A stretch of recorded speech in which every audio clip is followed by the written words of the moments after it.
So my name's Mitch Rawlyk. I'm a bit of a generalist in terms of my background. I've done a lot of things. My resume is an absolute cluster cuss.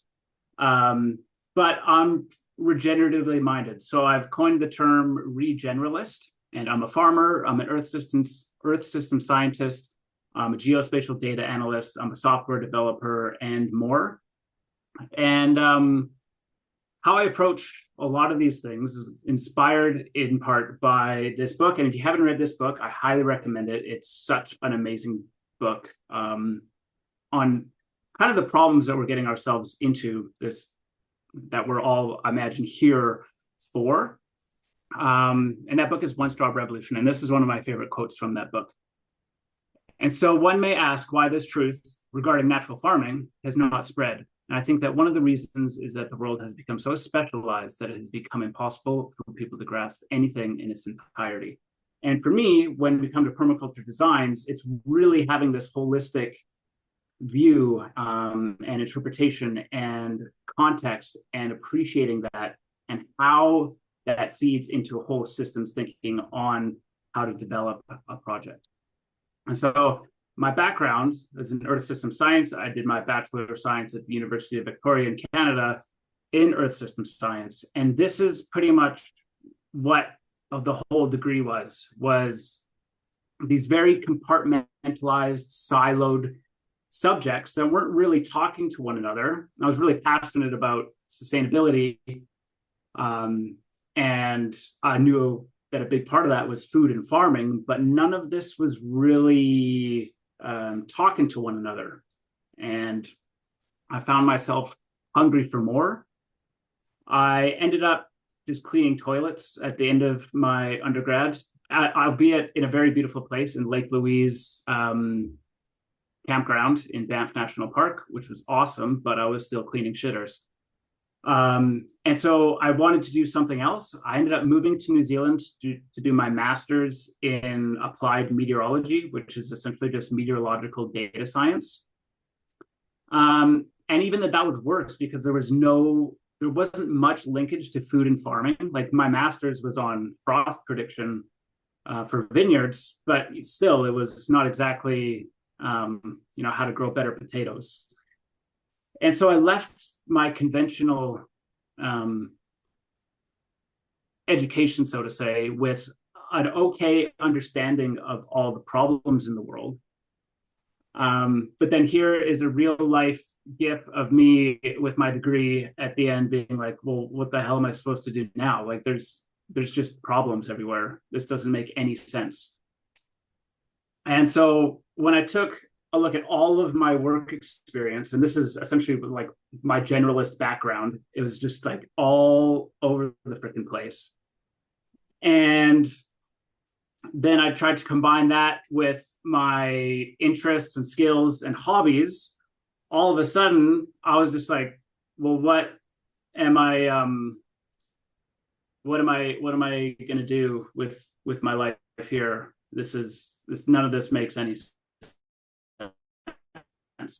Like how the hell am I going to put this all together? And that's kind of when I discovered permaculture. And I'm not going to go through this slide with you guys because you already know exactly what it is. But when I take a look at what my previous background was, and then I took a look at permaculture and regenerative landscape design, I was like, okay, cool. I can put all of these things together into one thing. And then it's not just about sustainability. It's actually about doing better. It's about regenerating the planet instead of just doing less bad, which was super inspiring to me. And when I started to get an understanding of what the scale of permanence was, I essentially realized that I had spent the last 5 years of my life studying climate, topography, and water. So one of the first things that I developed when I understood this whole scale permanence was I developed an automated tool for climate analysis. So the point here is you enter coordinates and it just downloads 30 years of daily weather data and it creates these charts in 30 seconds. I have since sold this software solution. I was in a tight spot. One of the bigger regrets in my life, having done that.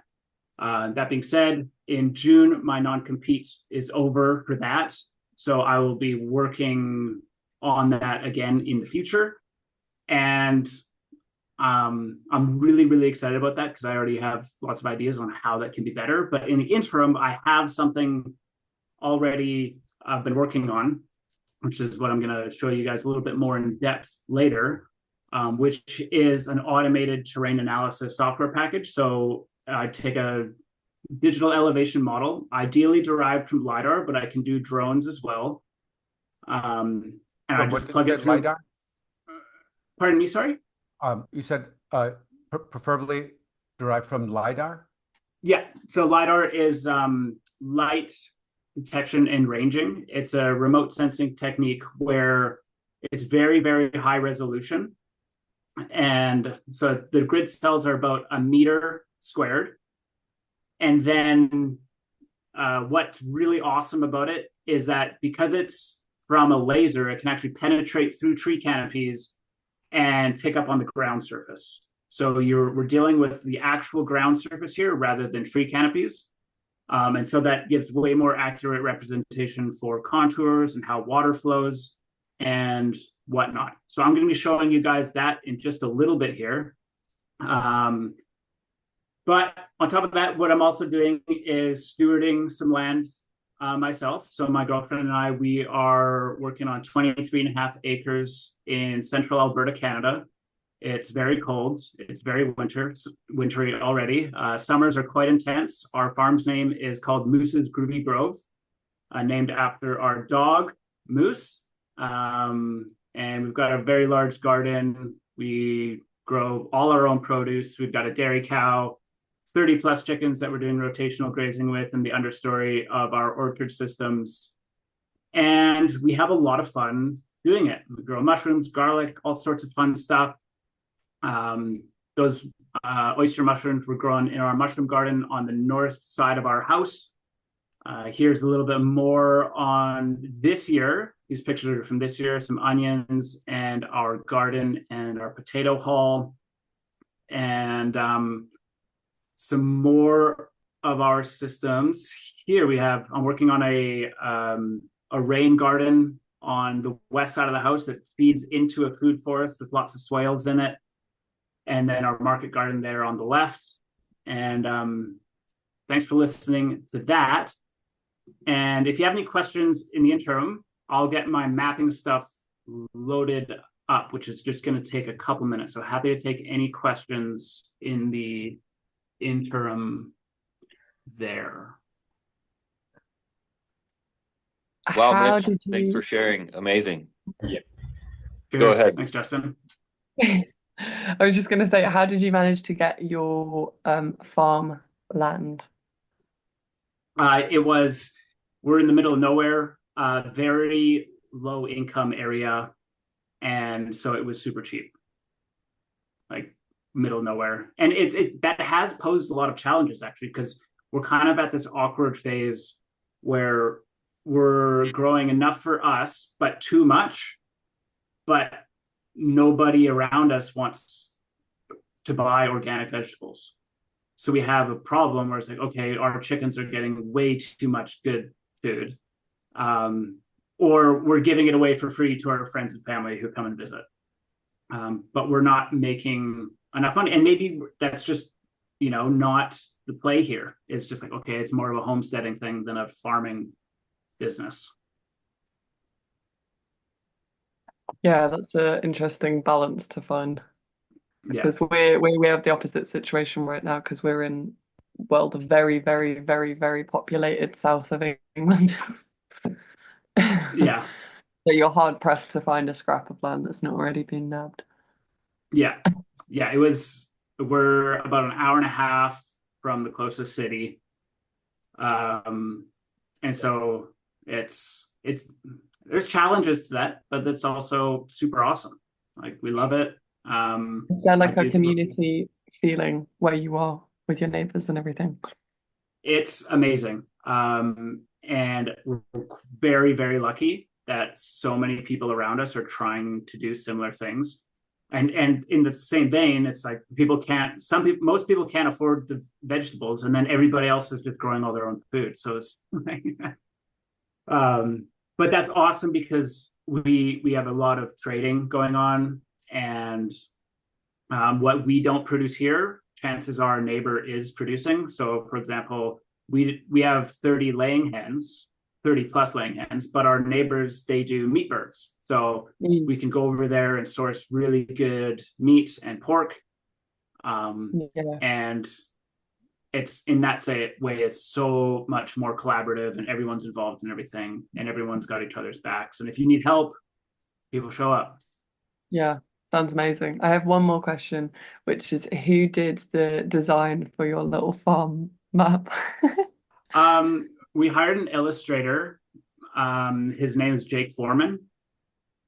And he's since like just exploded. But my partner Maddie and I were just cruising for potential people to collaborate with us, and we came across him and was like, wow, okay, all of his art is blowing up, and it's like we really love his vibe. I have a couple of his prints over there on the wall. You can't really see because they're blurred out at the moment, but I just love his style, and it was super playful, and it just really resonated with us. Mitch, John is commenting there, asking if you sell your mapping software. So he's jumping the gun a little bit, but maybe we could get to that and then like go back to kind of brainstorming and spitballing afterwards. Yeah, absolutely. So I'll give you guys a little demonstration here of what I've cooked up. Okay, so this particular, can you see what I see? Can you see the maps? LandScope OS. Okay, cool. So this particular map is in New Zealand.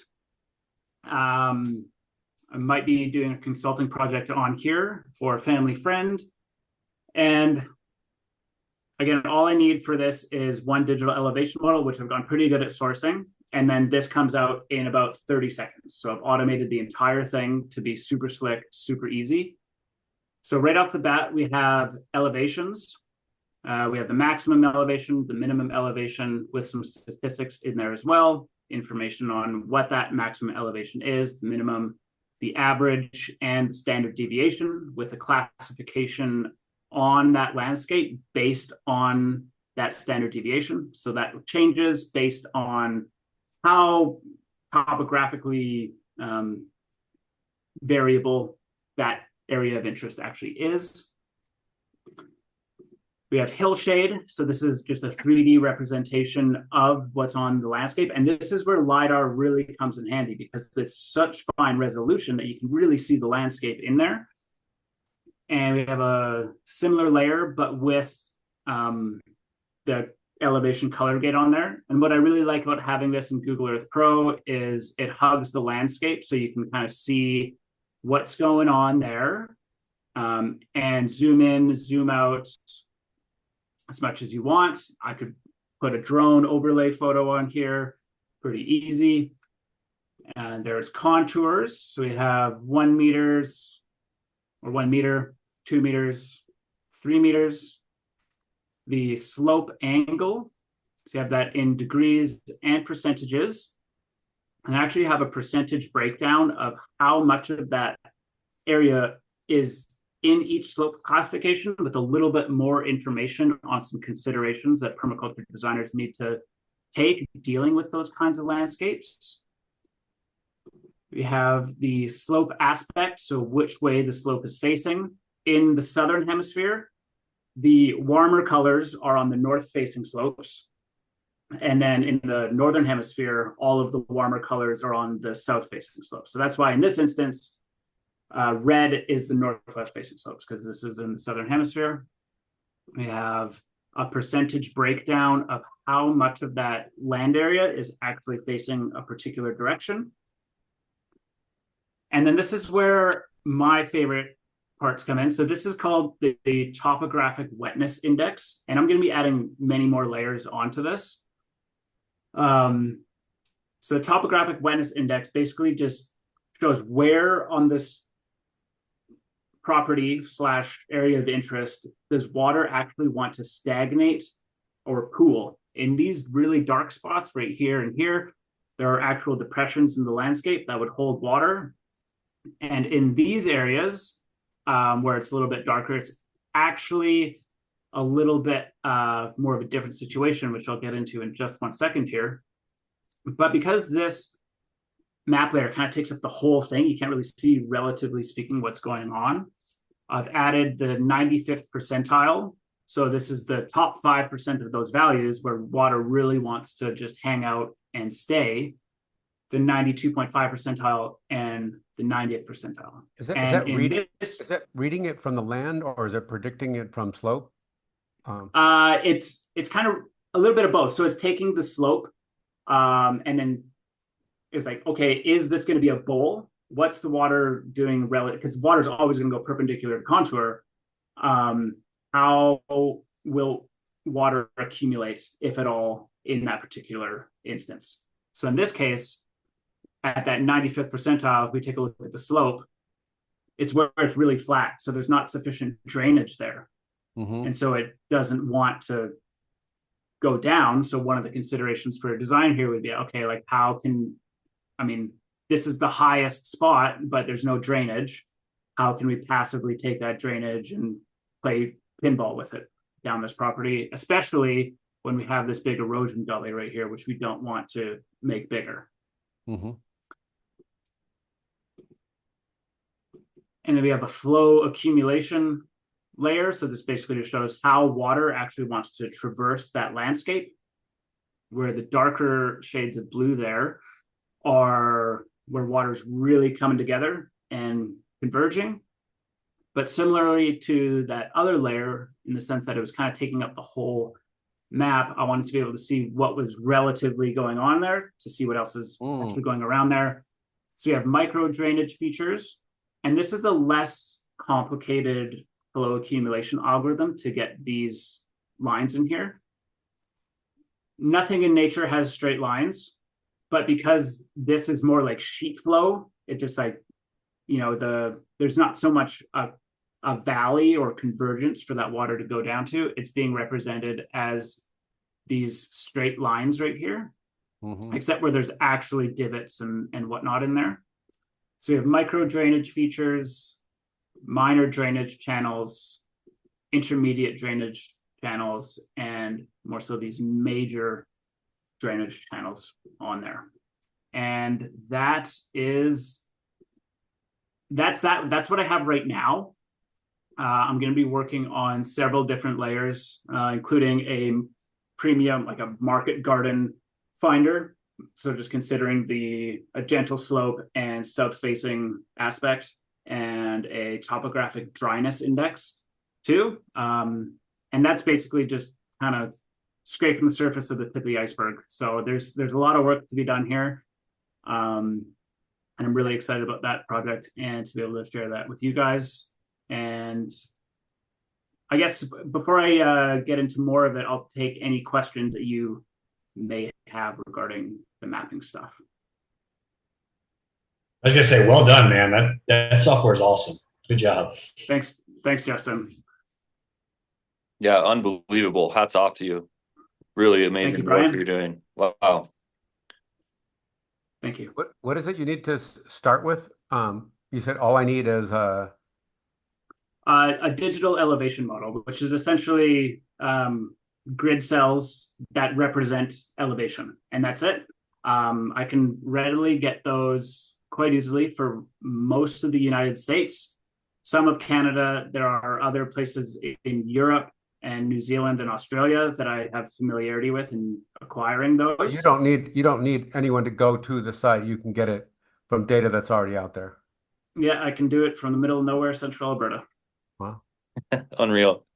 So cool. Thank you. This is awesome, guys. Can you help me with my math? Yeah, I can. This is awesome. This is like, if I had found Mitch when I was starting out as a permaculture designer, I would have fucking saved myself so much time. And when I found out about what he was doing, I was just like, oh my God, this, especially for you guys who want to do this professionally, like this is huge. If you can get these maps, put them into the types of presentations that I'm showing you guys using the Canva documents, you are creating so much value and also like authority.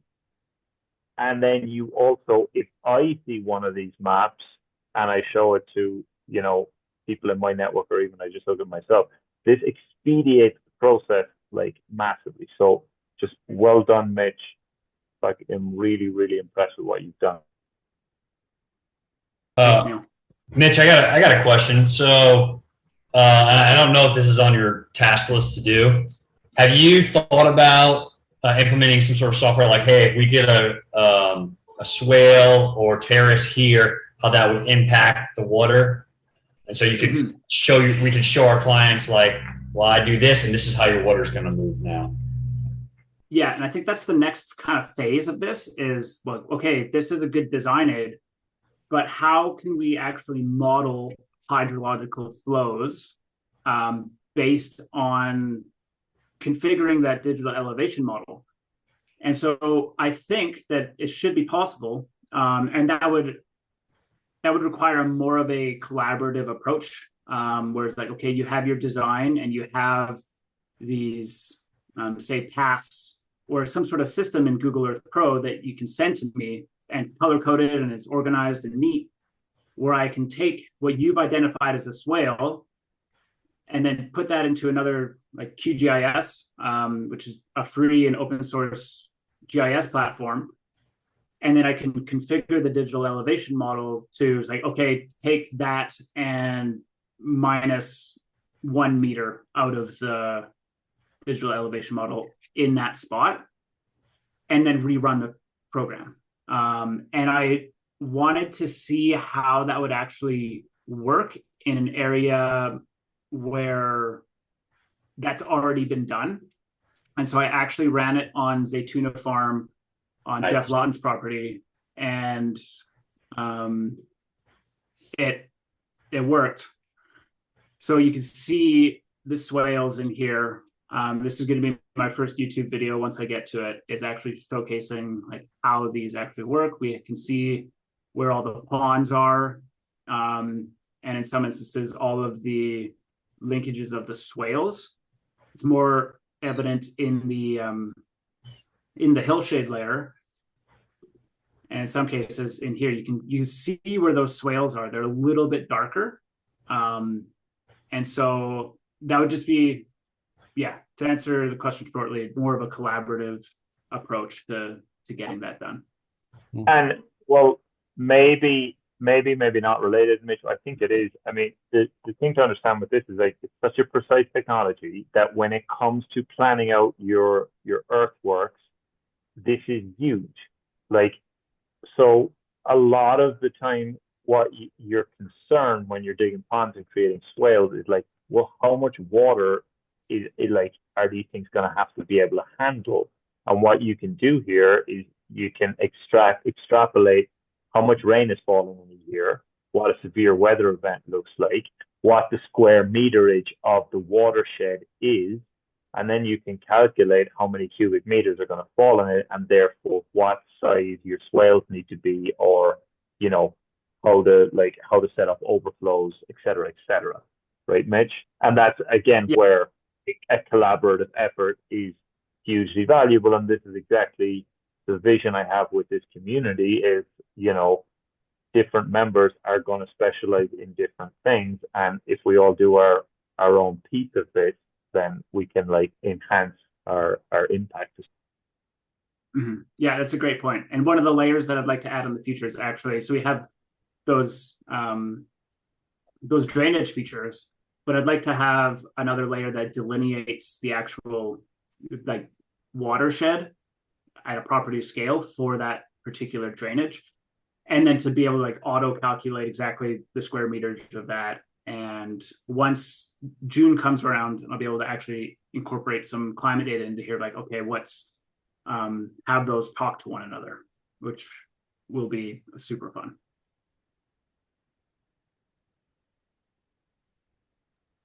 Awesome. You want to tell us how it works, like how you Yeah, price sure thing. it? Yeah. So I have in the past been selling, actually in the last 2 months, I started this project in early September. And I've sold a couple maps to permaculture design consultants. And I've been selling those for $500, just one-offs. But I've been working on a bundle piece here. But that being said, I want to be able to offer your community in particular a very good deal. And so I'll be selling these for $350 per mapping package. And that was basically like locked in for Creosol until Neil and I chat more. But essentially, this is going to be $350 for a while, and I'll be adding more and more layers as in the next couple months here. So in terms of what that actually looks like, it's more so you don't pay for anything unless I can actually produce a map for you. And so I would have the map finished, ready to go, contingent on the data being there. Or if you have a drone, and I can process drone imagery as well. All I need is the stitched together GeoTIFF from either Drone Deploy or Maps Made Easy, whatever you use if you do have a drone. But for the most part, I have become familiar with these global LIDAR data sets and can quickly get you a map within hours of a request. Yeah, so to put that in context, like the annual subscription for Drone Deploy is about $3,500, I think. I can't remember exactly, but it's, yeah. So just to put that in context, yeah, great Revolutionary. deal. Thank you. And then even then, like if you were going to do drones, I have most of my experience in Maps Made Easy, which uses a credit-based system, which is a lot less expensive in the long run because it's so you just pay per project, and there's not a subscription fee for that.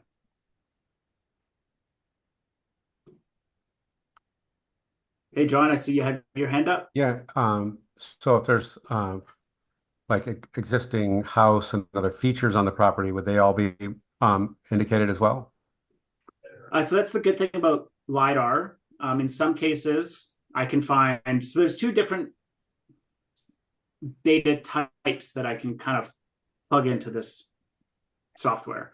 One is a digital surface model, which will take this surface of anything that's on that landscape. So that's houses, that's trees, that's even, bales of hay, if you have any out on the field. And that's more or less what a drone would get you. I have found some LIDAR data sets where I can get a digital surface model and a digital terrain model, also known as a digital elevation model. But what happens in the pre-processing side of this before I get it is that the trees are basically erased from the data set, as are houses and structures. So it's just seeing the surface of the ground.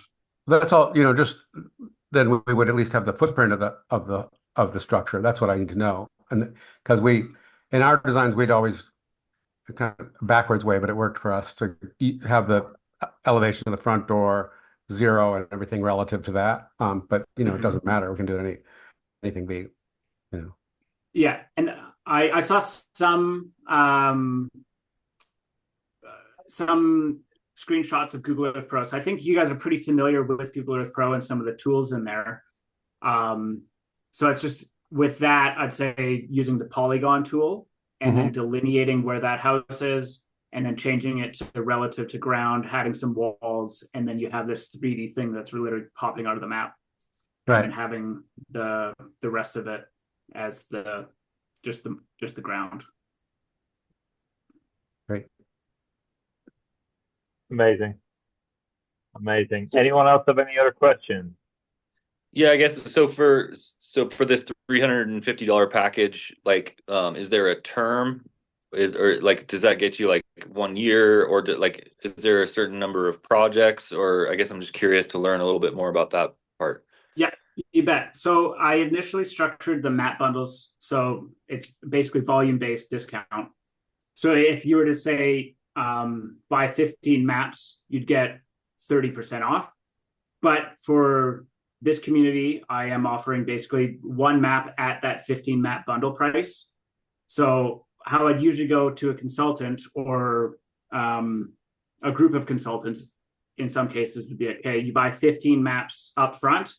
That'll cost about $5,250. You're saving $3,000. And then it's just a tick mark. Okay, until you get 15, you're good. But for this community, it's like you're getting the same price as the 15 map bundle, but for one-off maps. Okay, sweet.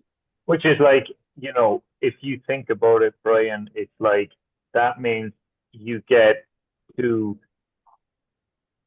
it's just all, I'll put it in context as the way I tend to work, right? Like typically someone calls me in Guate. This is before I came up with this community model, and they're like, oh, I really need help with my permaculture project. And I'm like, all right, well, I can come out and we can start, and I'll just do a site analysis, right? So I'll map out your land and I'll put together a presentation, with the climate, like all the stuff we've talked about, the climate, the maps, all the rest of it. I would typically charge around $1,500 for that service, right? And usually people with big projects are fucking psyched because I've created a topographical map that they can use, that's to scale, that they can import into a design program. And I've talked them through all of the different implications of the watershed. And I've also, and even though I charge $1,500 for me, believe it or not, it's essentially still a lead magnet, right? Because I'm essentially being like, I want it, especially if I like the person, to lead to the next stage, which is me designing their project, me helping them to curate and create their project. But it's easily worth $1,500. And that's in Guatemala. In somewhere like where you are, it's worth more than that again. Now, this means that you can just pay Mitch $350 and you can save yourself hours of time, right? Like going there, flying the drone, hoping the drone doesn't crash, hoping that the light, I've done drone flights where it's like, you do it, it works great, you think it works great, but then you realize that the light angles were wrong and part of it came out blurry, you got to go back and do it again. And what it means is that you can go there and you can spend your time doing really what a permaculture designer should be doing, like connecting to the land, feeling it, really observing it, and just knowing that Mitch is in the background, and when it comes time to put your presentation together, you got it, and it's just done, right? I'd like to say that I currently pay someone about $1,500 to produce something similar and not as much detail. So, wow, I'm really I'm psyched. Oh, sorry, that person. And he's going out with laser levels and a drone and walking the property and everything, which is great. That's needed to do that, but that I need to do that myself, so I can get the map, and then I can, like you say, I can go walk the property and spend my time really contemplating and designing, and not the technical part of measuring. I think it's really important to know what the process is, what the actual slog of doing it manually is and what it involves, because it gives you a real appreciation of what Mitch can do. Yes. But if you were to jump straight into Mitch, without knowing the steps, I really don't think you'd have a feel for it, or well, not a feel for it, but I just think it's a better way. Maria, I love you. Every time you say something, you fucking nail it. Exactly. That, remember at the start of the program when I was like, guys, get out with your fucking hoses and your sticks and make your first base map, because then you're going to appreciate this stuff so much more, and your brain is going to shift, and you're going to start, like, every time you see a contour line, it will intuitively, like, in your body, you will know what you're looking at. So don't skip don't skip that. Like, and if you're still, I don't think anyone here is in that situation, but if you are still struggling to understand like what contour lines are, just get out with your hose and your A level and your A frame and do it. But like when it comes to actually scaling your business and working like on your business as opposed to in it, this is a game changer. And on that note, like absolutely. And it is important to acknowledge that there are limitations here. Maps are models. Models are just representations. The map is never the territory. And that's why I'm really,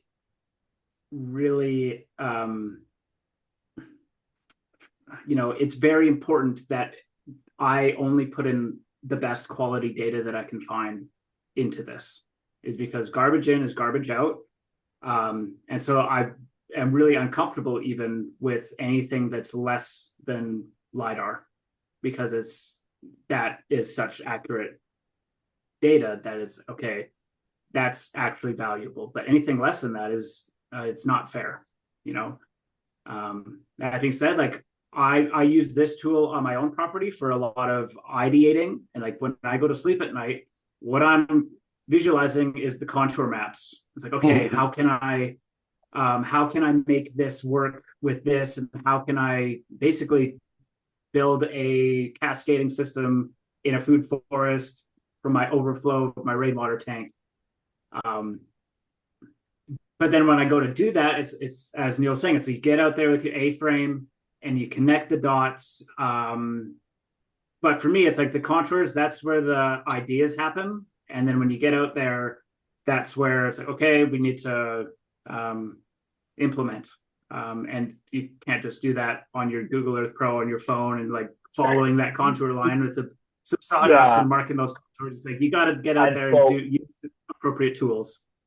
Yeah, exactly. That's a huge point, you guys. Like, a huge part of my job is using the data that I get from the drone to come up with a conceptual design. And it's why I often say to you guys, like, I often I'm reusing the same sort of stock images for my presentations. But then where I really provide value to my clients is I'm getting out there and physically marking out the contour lines, and then you're back to your hose and your A-frame. And a lot of the time, say if I'm working in Guatemala with people like Samuel, it'll be like, okay, we're going to like take your cafetal or your whatever it is, and we're going to put in, say, a living barrier every 4 meters. That every time we lose 4 meters in altitude, we're going to put in a living barrier. And in these sweet spots here, and here, we're going to put in ponds. And so a lot of the time my job will be actually going there, showing them what the overall pattern is going to be, showing them how to doing the first 2 with them, and then be like, okay, you get this? This is what you guys are going to be doing for the next like 2 weeks, right? Like, so, but where it all starts is with the kind of high level planning stuff. But yeah, the map is not the territory. Exactly right. Yeah. May I ask another question? Absolutely.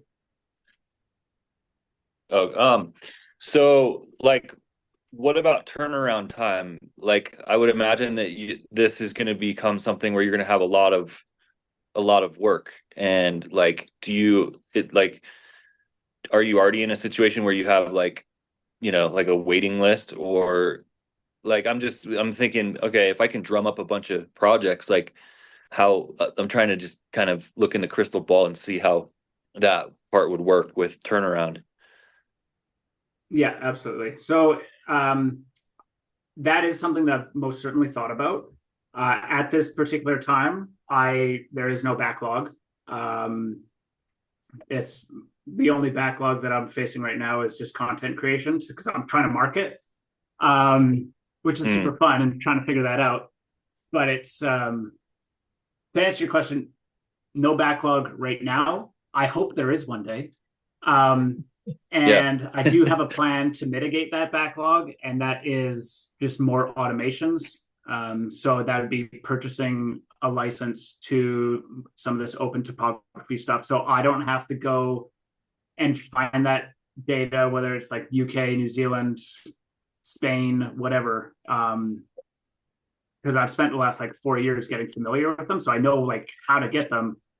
But that's the most time consuming part, is like checking to see if there is data available. I would love to have a solution where it's like you have a login, you upload a KML, and then it just tells you there's data here. Do you want to proceed? Or there's no data here, or there's only partial coverage here. But that is expensive to do, either with my time or hiring someone else to do. So I'm playing it really slow here, and like really just testing the market to see like, okay, can I pay my mortgage with this? Sure. So if I wanted to like what would I need to give you for my property here in Boulder County, with like the map that I'm doing? Like, what would you need from me in order to do your thing? I would literally just need a KML of the area you want mapped. Okay. Wow, fantastic. Yeah, trying to make it as easy as possible for permaculture designers to do their job. Yeah. Do you think, Mitch, you think you could maybe just send like a super for dummies walkthrough of what one of these guys would need to do, go on Google Maps, how to create the KML? I think it's super similar, Brian, to the video that I already shared where we did all the dots around the Google Earth thing. I think it's the exact same process. You basically create like a grid around the property.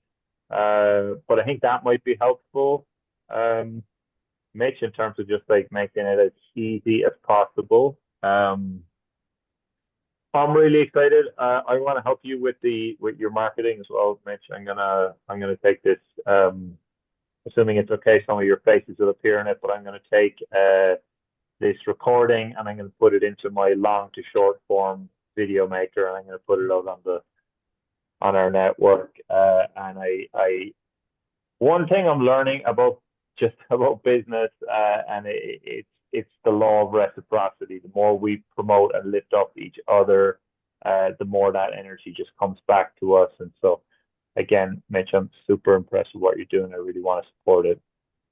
Thank you, Neil. Likewise. And like, it's awesome to see permaculture communities actually thriving with people showing up. I used to work for a permaculture education company, and the community was not as involved. Just put it that way.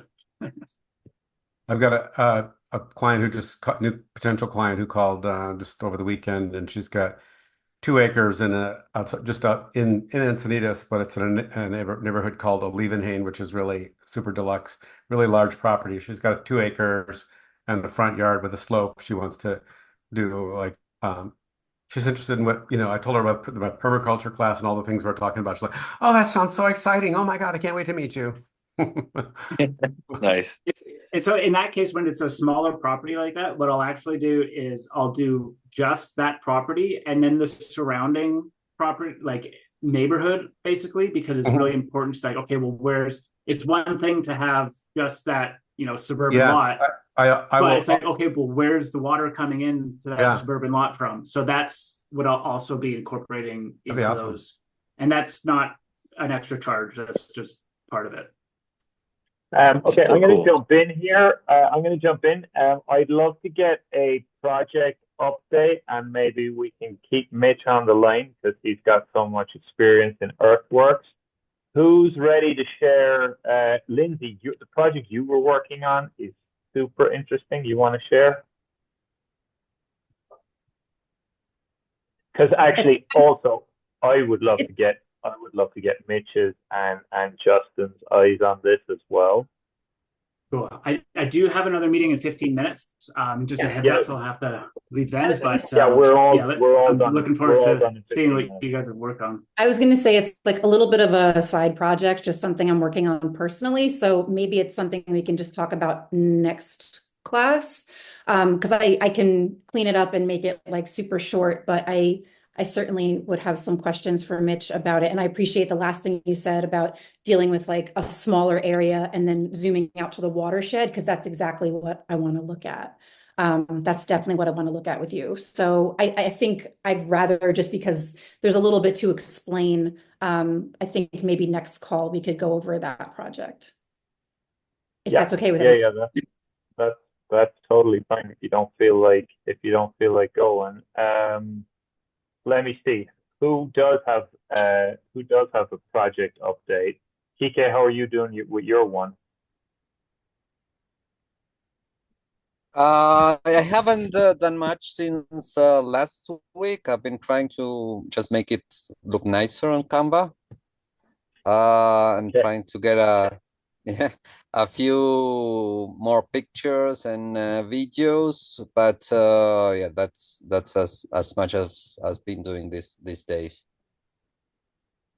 Okay, you guys want to see, Mitch, you might find this interesting. This is the latest project that I've been working on. I just presented this to a group of people. Unless anyone else, John, have you made any progress in your project? I haven't, but I was curious if you had said that you had some ideas for our project. I'd be curious to see those. I did, although you know what, we'll talk about that. We got a call later on today, so this is This is a project. I'd be curious to see what Mitch thinks about this as well. This is one that I've been working on for a while now. This is a project in a place called Chicago. These group of investors have bought a 50-hectare old coffee farm. So it's right here. Lake Atitlan, where I live, is up here. It's in like the Boca Costa. Really interesting climate. And the property goes from like 730 meters above sea level up to like about 1200. So it's that kind of humid tropics, but pretty much humid, wet, dry tropics. So here's all the climate stuff. I know that Mitch would have been able to improve on this stuff with his mapping technology, but the map, we got this from our drone, right? So these guys, their express intention is to create an agroforestry farm. They're super interested in the syntropy stuff, and they want to integrate a community. So they want to have a functioning agroforestry farm that export grade cacao, and then they also want to have a lot of like food production closer to the site. So I often do this a lot, you guys, when I'm dealing with a big property. I divide it up into microclimates, right? So area number 1 is a east-facing slope on the side of a primary ridge. This is a primary ridge here, by the way, right? So it's east-facing slope looking that way. Area 2 is basically a river, low-lying areas surrounding a river. 3A and 3B here are kind of flat areas that come up out of the river. Then we've got this huge ridge coming along here. You've got the top of the ridge, which is 4, and then you got the west-facing side of the ridge and the east-facing side. Then we got another river coming through here. Then we got area 6, which is a north-facing slope, and then area 7, which is south-facing, kind of like along the side of the same thing, right? And so I basically went and took every area, and I was able to get this all off the drone. But again, I don't think I got as accurate information as I would have been able to get. But so each of these has its own different profile, right? And I kind of go through each area and just like max elevation, min elevation, where the water is flowing. This is the shader maps, something similar to what we got there from Mitch. I always do this, like summarize use the scale of permanence basically and go through each part of it. right? And then you guys know what this is, like your sort of sector map, right? And the remit here was to see how much this is the potential access, right? So it's quite an overgrown, it's an old abandoned coffee farm, basically. But what we found is that now, because of climate change, cacao is going to grow a lot better than coffee has been. So this is our zone map, right? So we divided it up into different zones. So R1 means residential 1, residential 2, residential 3. These areas here are the ones that we, after like careful inspection, decided might be suitable for residences. CV is the central village. And the concept is to take a central village area here. So this is like the entrance way into the property. And so the idea is to take this area first, R1, FT, and CV. FT means factory area. So there's an abandoned factory where they used to process coffee and generate hydroelectricity. And so their goal is to have like 300 or 400 lots spread out around this, a functional agroforestry farm, animals, and food production.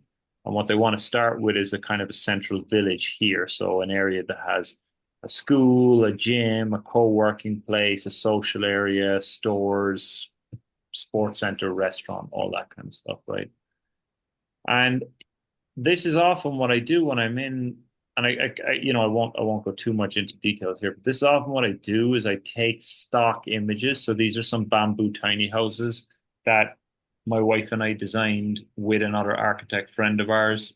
And, you know, Rachel, the girl in the Philippines, can do these amazing sort of rendered, super realistic looking designs where she kind of like places these into it. So it's quite a steep area. And so the idea is to kind of like the residential areas will be like forests with these sort of bamboo cabins placed into them. But this is really just conceptual. Like I'm not actually designing the space. I'm just sort of saying like something like this is possible here, right?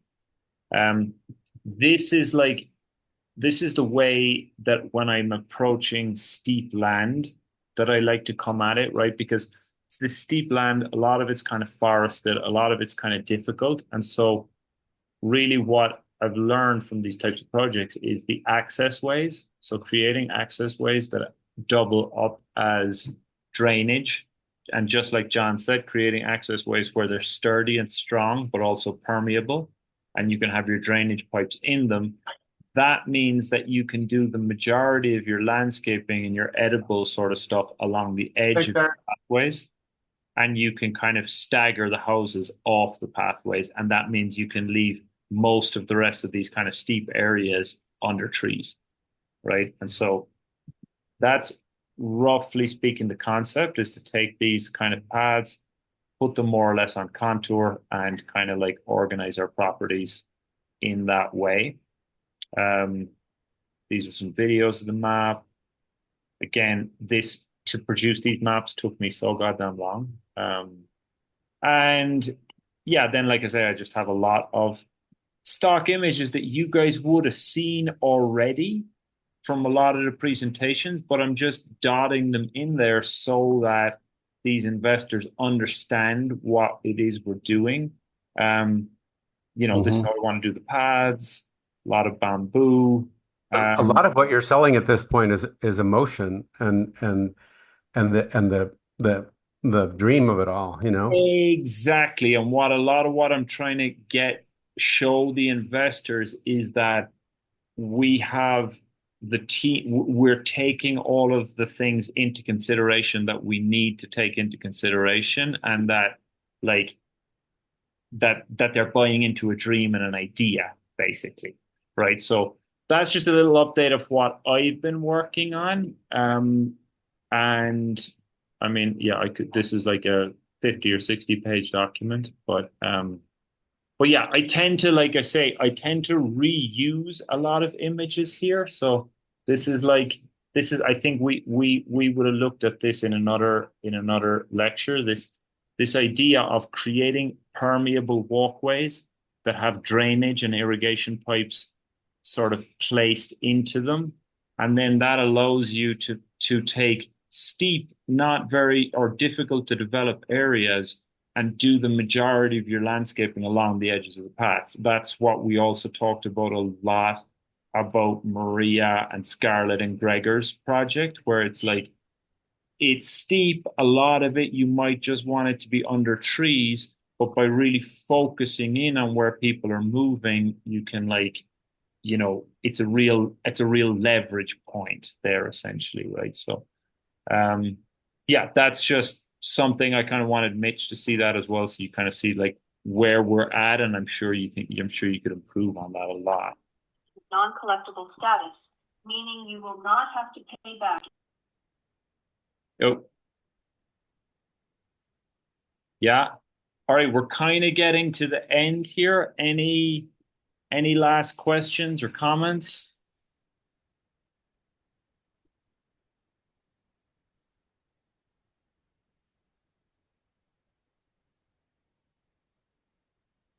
Just feeling super thankful for all of you and for you, Neil, for making this all come together. So, Jamin, thank you, Brian. Thank you. Yeah, likewise.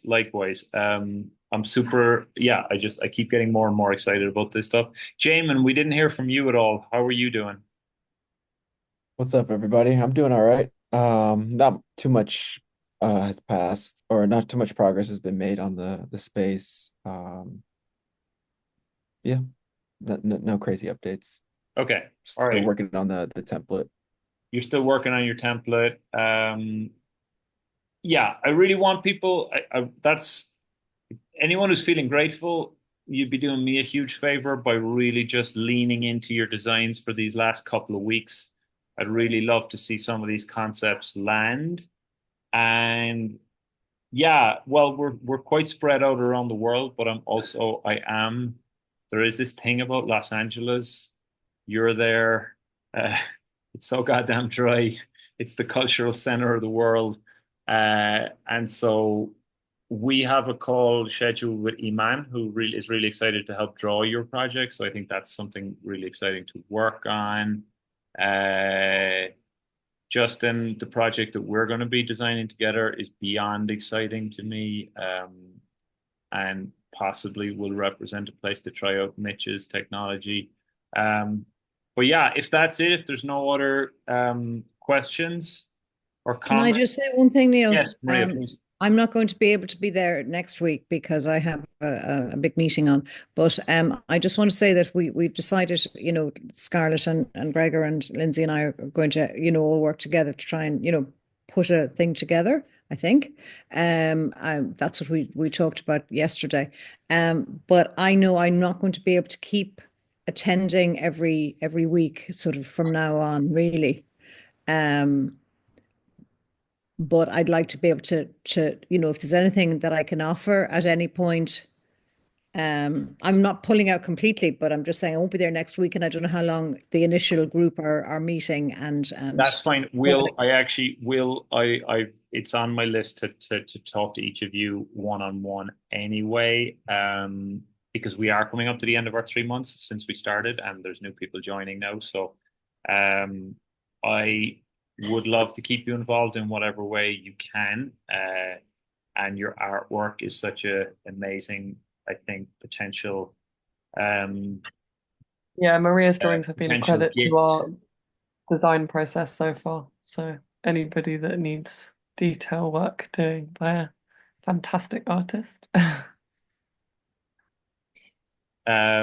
So I'm gonna close with a little prayer.